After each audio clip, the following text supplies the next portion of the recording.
All right. Once more, my dear. Hold the rose in your hand. Now, focus. As you turn your hand over, imagine you're folding it into the fabric of reality. That's it. That's it. And gone. Well done, my dear. You're getting quite good at this. But vanishing something is fairly simple. Summoning it back is the hard part. Are you up to the challenge? Do I even have to ask? Your determination never fails to impress me, my treasure. Very well. Whenever you're ready. Almost there. Try again. Not quite. Rather than command the object, you must invite it to return to you. It's like you're reaching out your hand, and then, when it comes to you, you gently pull it from the ether, back into being. Like this. There. You don't mind me showing you, do you? That's it. Palm open. Perfect.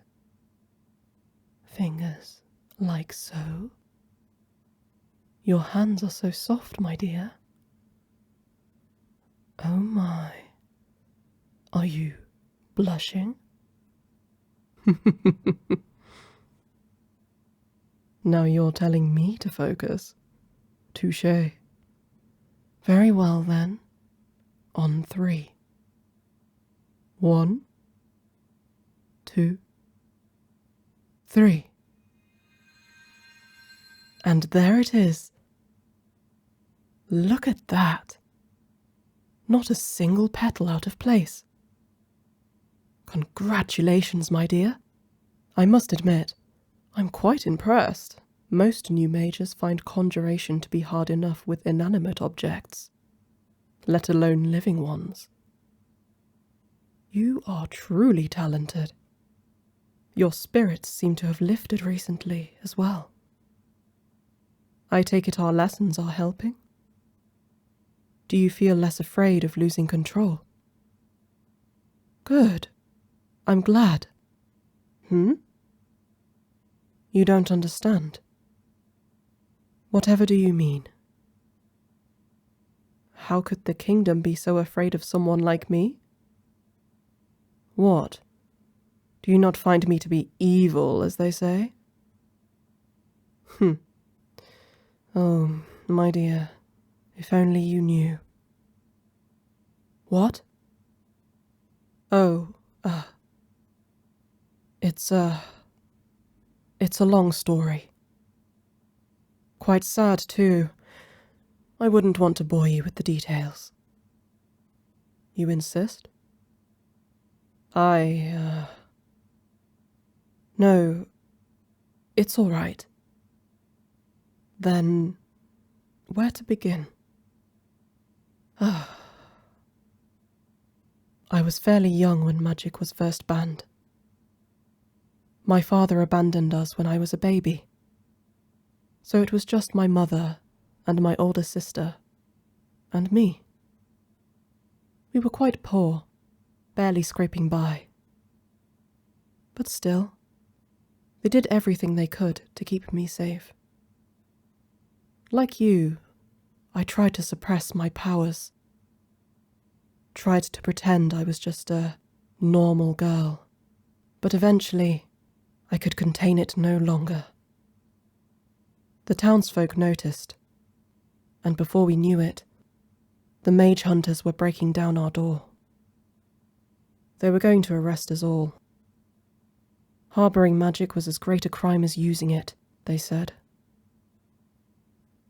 When I saw them threatening my mother and sister, coming at me with their blades and shackles, I couldn't keep it in. They say the explosion could be heard all the way down by the river. When I came to, I was standing in flames.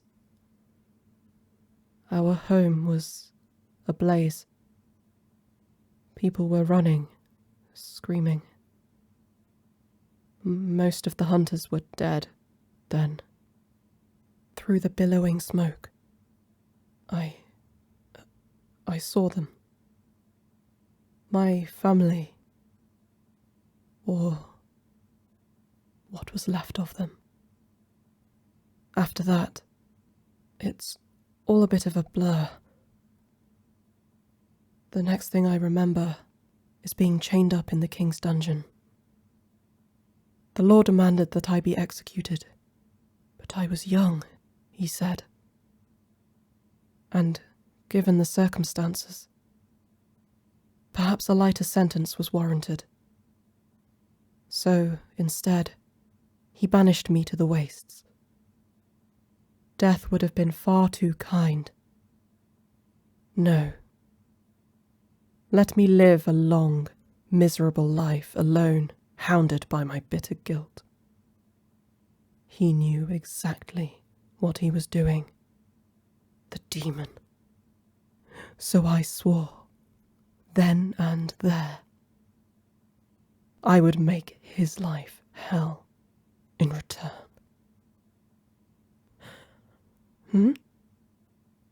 My dear, you're crying. Fiends below, I said too much. Forgive me. I should never have... What are you doing? Are you hugging me? Oh, I confess, I don't know exactly how this works. Do I hug you back? All right then. Just let me wrap my arms around your back and...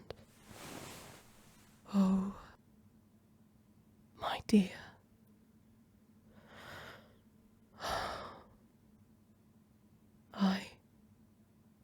I haven't felt this way in so long.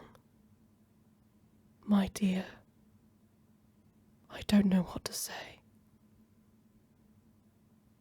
You're sorry? No, my treasure. You have nothing to apologize for. It's your father who must answer for everything. Had he not banished magic in the first place, neither of us would have had to hide who we are. You must have suffered just as much as I. According to rumour, the king blamed magic for causing the queen's death. Is that true? That's it. They needed the aid of magic to give them a child. You. And then, the queen died in childbirth. And then the king blamed the very force that had given him what he asked for. I suppose we've both lost someone dear to us then. My family. The victims of my own foolishness. And your father, lost to his own staggering hypocrisy. What were their names? You mean my mother and sister? Oh. Eleanor and Lydia. I think they would have been delighted with you, had you met them. Lydia especially. She had your same spark. She never did hesitate to tell me when I needed to shut my mouth.